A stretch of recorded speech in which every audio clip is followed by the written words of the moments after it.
దేవుని పరిశుద్ధ మహిమ కలుగును గాక. ఈరోజు మనము ధ్యానించుకోవడానికి ఒక చిన్న వాక్యం తీసుకుందాం. ఫిలిప్పీయులకు రాసిన పత్రిక 4వ அத்தியாயம் 4వ வசனம். இன்றைக்கு நம்மளுடைய வசனத்தின் தியானத்திற்காக பிலிப்பியர் 4வது அதிகாரம் 4வது வசனத்தை பார்ப்போம்.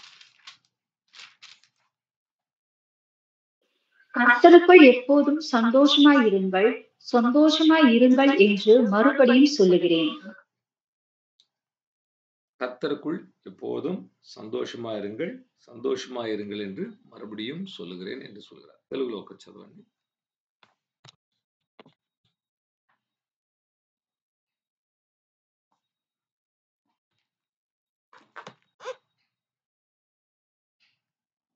ఎల్లప్పుడును ప్రభువునందు ఆనందించుడి, మరలా చెప్పుదును ఆనందించుడి. ఎల్లప్పుడు ప్రభువునందు ఆనందించుడి. మరలా నేను చెప్తున్నాను, ఆనందించుడి అని అపోస్తలుడైన పౌలు ఫిలిప్పీయులకు రాసిన ఆ పత్రికలో ఆయన వచ్చి ఆ లేఖనంలో రాస్తున్నాడనమాట. எப்பொழுதும் கர்த்தருக்குள்ளாக சந்தோஷமாயிருங்கள், மறுபடியும் நான் சொல்லுகிறேன் சந்தோஷமாயிருங்கள் என்கிற ஒரு வார்த்தையை பவுல் பிலிப்பி సభைకి இருந்த பிலிப்பி సభையில் இருந்த క్రిస్తవர்களுக்கு எழுதுகிறார். ఈ వాక్యాన్ని మీరు శ్రద్ధతో చూసినట్లా ఇది ఒక నూతన నిబంధనలో దేవుడు మనకి ఇచ్చిన ఆజ్ఞల్లో ఒకటి. ఇది இந்த வசனத்தை நீங்கள் கவனித்து பார்க்கும்போது புதிய ஏற்பாட்டின் காலத்துல நமக்கு கர்த்தர் கொடுத்த அநேக கட்டளைகள்ல ఇది ஒரு కట్టளை. నిన్నటి దినమందు దేవుని కృపను బట్టి మనం ఒక మెసేజ్ విన్నాము. యేసుక్రీస్తు శిష్యులుగా ఉన్నవారు ఆయన ఇచ్చిన ప్రతి ఆజ్ఞను వారి జీవితంలో నెరవేర్చాలని కూడా.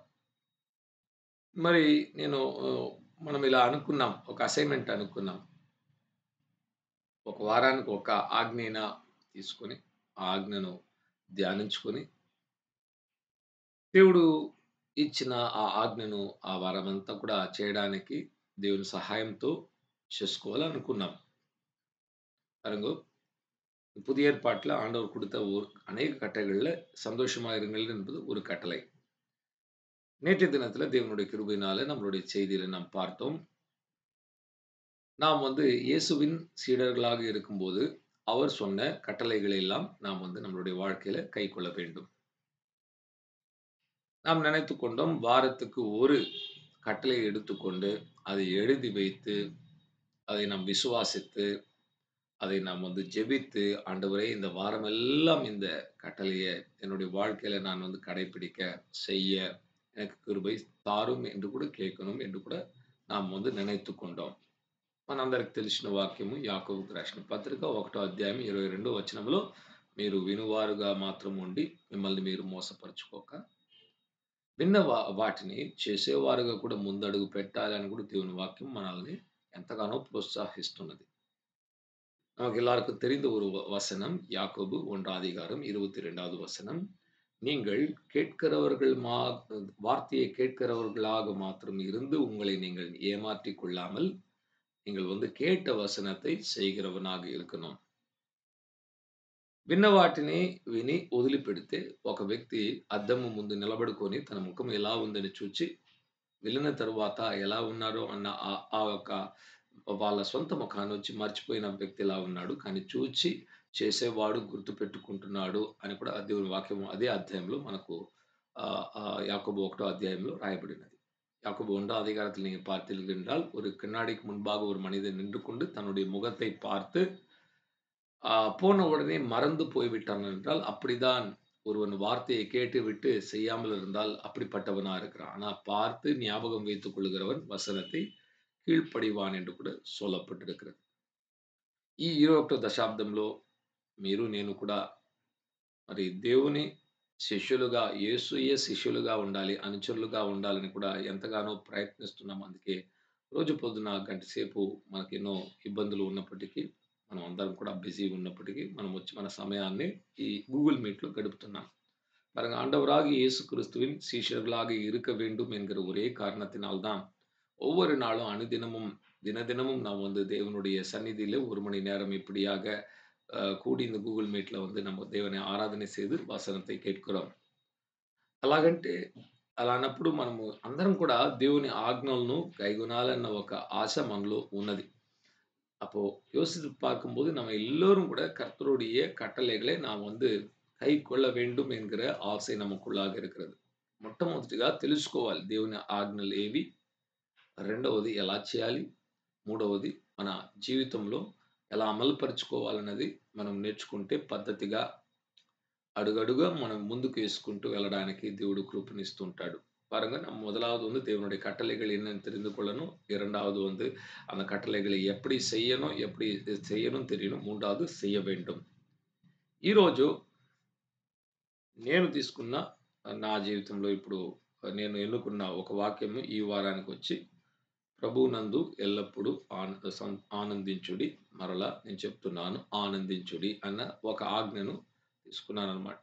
నేను రాత్రి ఆలోచించి వాటిని నా బోర్డు మీద ఇక్కడ ఉందన్నమాట. ఈ బోర్డు ఇందులో ఇలా రాసి మీకు రివర్స్ కనబడుతుంది అనుకుంటాను.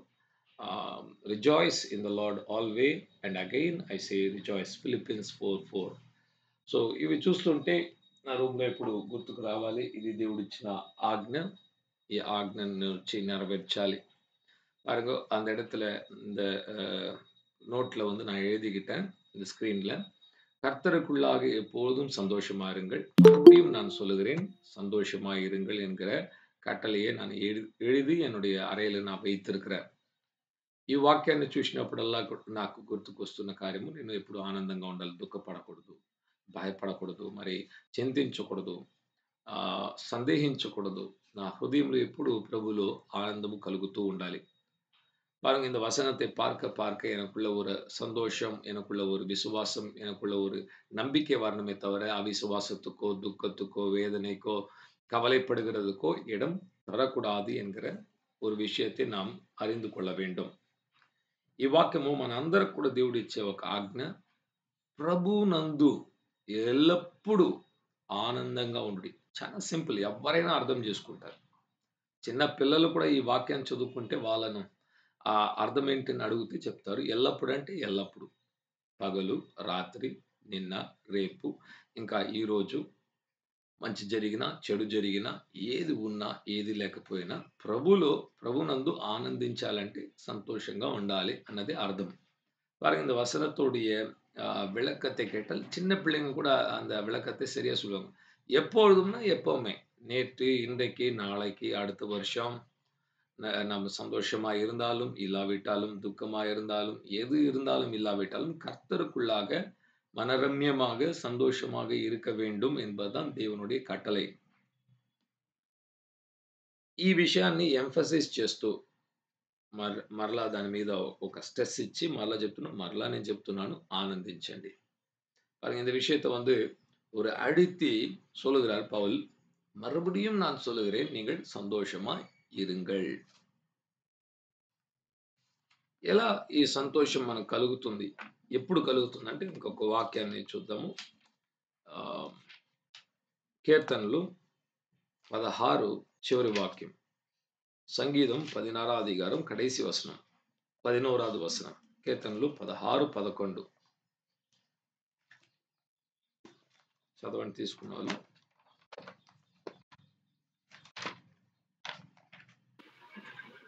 Psalm 16 and verses 11. ஜீவ மார்க்கத்தை எனக்கு தெரியப்படுத்துவீர். உம்முடைய சமூகத்தில் பரிபூர்ண ஆனந்தமும் உம்முடைய வலது పార్శ్వத்தில் నిత్య పేరింబము ఉండు. ఆమేన్. జీవ మార్గమును నీవు నాకు తెలియజేసేదవు. నీ సన్నిధి సంపూర్ణ సంతోషము కలదు. నీ కుడి చేతిలో నిత్యము సుఖములు కలవు. ஓகே, இப்போ இந்த சந்தோஷத்தை பெறணும், இந்த சமாதானத்தை பெறணும், ஒரே ஒரு வழி, அவருடைய சமூகத்தில் இருக்கும்போது, அவருடைய వలது పార్శ్వத்தில் இருக்கும்போது தான் நமக்கு அந்த సంతోషం கிடைக்கும். ఒకటే మార్గము, మనం ప్రభునందు ఆనందంగా ఉండాలంటే దేవుని సన్నిధిలో ఉంటే మనకు సంపూర్ణ సంతోషము, ఆయన కుడి చేతిలో నిత్య సుఖములు కలవు అని కూడా దేవుని వాక్యం చెప్పబడుతున్నది. ప్రభునందు సంతోషించలేకపోతున్నామంటే కారణము మన పరిస్థితులను బట్టి కాదు. దేవుని సన్నిధిలో మనము గడుపుకునే సమయం తగ్గిపోతుంటే మనం సంతోషించలేము. దేవుని సన్నిధిలో మనం ఉండగలిగిన ఎడల ఎల్లప్పుడూ సంతోషించడానికి, ஆனந்திంచడానికి దేవుడు தன கிருபையிstu ఉంటాడు. பாருங்க, இன்றைக்கு ஆண்டவருக்குள்ளாக நான் மகிழ்ச்சியாக இருக்க முடியல, சந்தோஷமா இருக்க முடியல என்று கேட்டால், அதனுடைய காரணம் நாம் தேவனுடைய சந்நிதியிலும் அவருடைய வார்த்தையிலும் நம்மளுடைய நேரத்தை குறைவாக நாம இருக்கிறதுனால தான் அவருடைய சந்தோஷத்தையும் அவர் கொடுக்கிற அந்த சம்பூர்ணமான ஆனந்தத்தை பெற முடியாமல் போகிறோம். యేసుక్రీస్తు ప్రభు గురించి మాట్లాడుతున్నప్పుడు దేవుని వాక్యము ప్రవచనంగా మాట్లాడిన కార్యము, ఆనంద తైలము చేత దేవుడు తన తండ్రి అభిషేకించి 10,000 మందిలో మనం చూసినప్పుడు యేసయ్య ఎవరంటే గుర్తించగలిగే అంత ఆనందంగా ఆయన ముఖము కాంతితో ప్రకాశిస్తూ ఉన్నదని కూడా దేవుని వాక్యం మనకు చెప్తున్నది. ஆண்டவராகிய இயேசுவை குறித்து சொல்லும்போது தீர்க்க தரிசனமாக சொல்லப்பட்ட காரியம், பிதாவாகிய தேவன் ஆண்டவராகிய இயேசுவை ஆனந்த தைலத்தினால் அபிஷேகம் பண்ணி 10,000 பேர் நின்று கொண்டாலும் இயேசு யார் என்று பார்த்த உடனே, அவர் முகத்தை பார்த்த உடனே அந்த சந்தோஷம், சమాధానం, அந்த ప్రకాశத்தை பார்த்து కండుపిడిక முடியும். ఈ రోజు కూడా దేవుడు మిమ్మల్ని నన్ను కూడా తన ఆనంద తైలంతో అభిషేకించాలని కూడా కోరుకుంటున్నాడు. ஆண்டவராகிய தேவன் இன்றைக்கு உங்களையும் என்னையும் கூட அவருடைய ஆனந்த தைலத்தினால நிறைக்க வேண்டும் என்று அவர் ఆశపడుகிறார். ఒక్కసారి మన చుట్టూ ఉన్న పరిస్థితిని ఈరోజు చూడండి. ఎక్కడ ఎవ్వరికి సంతోషం లేదు, ఎక్కడ ఎవరికి కూడా ఆనందం లేదనమాట. ఆ సంతోషాన్ని, ఆనందాన్ని పొందుకోవడానికి లోకంలో ఉన్నవారు అనేక కార్యాలు చేసుకుంటే, డబ్బులు బాగా సంపాదించుకుంటే, విలువగా బ్రతుకుతే, తాగుతే, సినిమాలు చూస్తే, అలా చాలా అన్ని రకాలుగా వాళ్ళు ప్రయత్నిస్తున్నారన్నమాట. ప్రయత్నం. కానీ విఫలమైపోతున్నారు. చివరికి వచ్చే ఆనందము ఎక్కడ దొరకడం లేదు. లోకమంతా కూడా తిరుగుతుంటే కూడా వాళ్ళకు దొరకడం లేదు. మరలా ఒక శూన్యము వాళ్ళ హృదయంలో ఉన్నది. మీరు వినుంటారు ఆల్రెడీ, అనేక దేవుని భక్తులు చెప్పి మన హృదయంలో ఒక శూన్యం ఉంటుంది. ఆ శూన్యము వచ్చి ఇంకా అది బాగవ్వాలంటే దేవుడే హృదయంలో వచ్చి ఆయన నింపితే తప్ప ఆ యొక్క సాటిస్ఫాక్షన్, ఆ తృప్తి అనేది ఎవ్వరికి கூட కలగదు. நீங்க கேள்விப்பட்டிருப்பீங்க, நமக்குள்ளாக ஒரு சூன்யம் இருக்கு, நமக்குள்ளாக ஒரு வெறுமை இருக்கு. அந்த வெறுமையான ஸ்தலத்தை தேவன் உண்டாக்கி இருக்கிறார். அவரே வந்து వాసం செய்யாவிட்டால் அந்த వెరుமை నిరంబాదు. ఇప్పుడు మనకు ఒక ప్రశ్న రావచ్చు. నాకు అనేక కష్టాలు ఉన్నాయి కదా, నేను ఎలా ஆனந்திంచడము, ఎలా సంతోషంగా ఉండడం? நமக்கு ஒரு கேள்வி வரலாம். எனக்கு வந்து நிறைய கஷ்டங்கள் இருக்கு, நான் எப்படி సంతోషமா இருக்க முடியும்? బాగా గమనించండి. కష్టాలు లేకుండా, ఇబ్బందులు లేకుండా ఎవ్వరి జీవితం లేదు. అందరికి ఉన్నాయి, కొందరికి ఎక్కువ, మరి కొందరికి తక్కువ అనేది ఉంది. కానీ ప్రతి ఒక్కరికి ఉంటుందన్నమాట. ఛాలెంజెస్ జీవితంలో ఉంటాయి.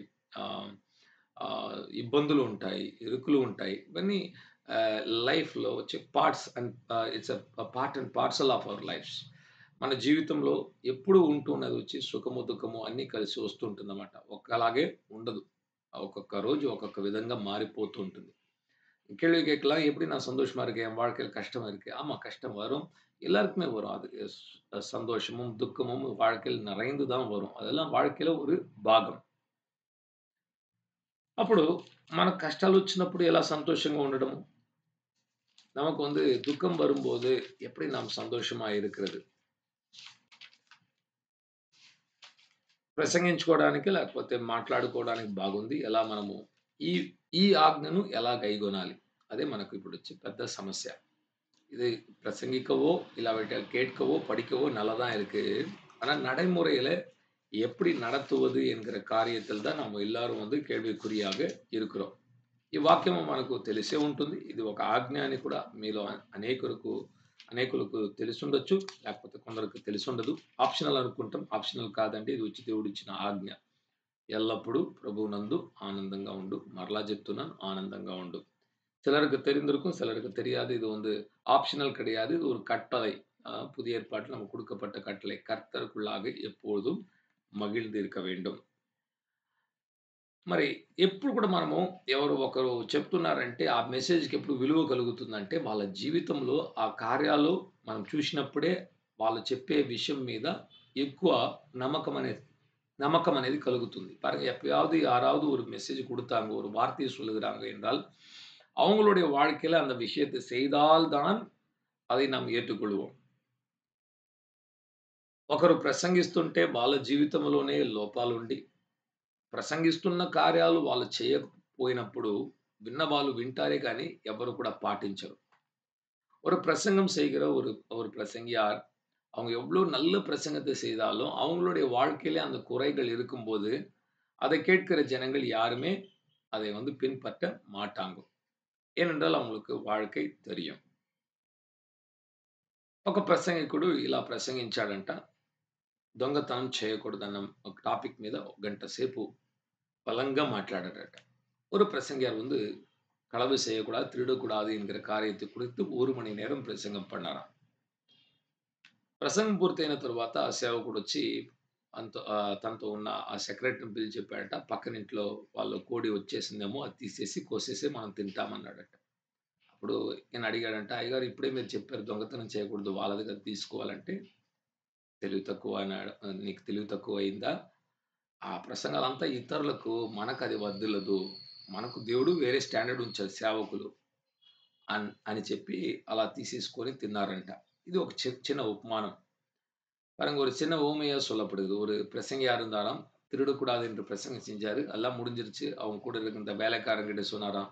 பக்கத்து வீட்டு கோழி வந்துருச்சு. அத புடிச்சு அடிச்சு, இப்போ ஒரு குழம்பு வச்சுரு. நம்ம சாப்பிடலாம். அவன் சொன்னானாம், "ஐயா இப்பதான் சொன்னீங்களே, நம்ம வந்து திருடக்கூடாது" என்று சொல்லி. அதுக்கு அவர் சொன்னாராம், "முட்டாளே, இந்த விஷயம்லாம் வந்து மக்களுக்கு தான் நம்ம பிரசங்கம் பண்றோம். நமக்கு கிடையாது. நமக்கு வேற ஸ்டாண்டர்ட் ஆர்டர் வச்சு நம்ம ஊழியக்காரங்க" அப்படின்னு நெனச்சுட்டாங்களாம். இது ஒரு கதை.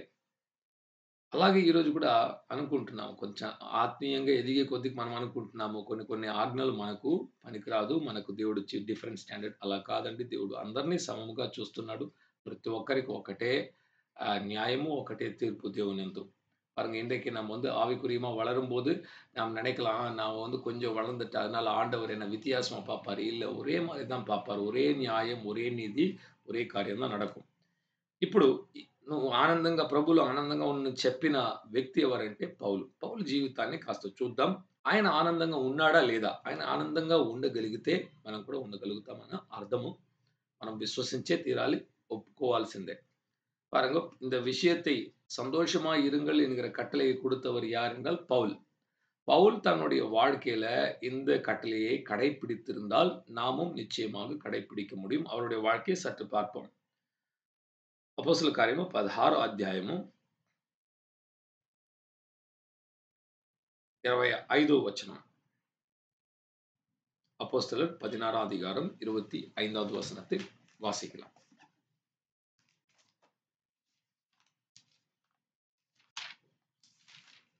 Acts chapter 16 and verses 15.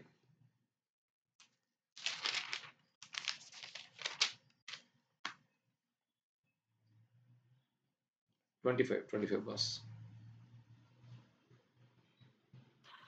நடுராத்திரியிலே பவுலும் சீலாவும் ஜெபம் பண்ணி தேவனை துதித்து பாடினார்கள். காவலில் வைக்கப்பட்டவர்கள் அதை கேட்டு கொண்டிருந்தார்கள்.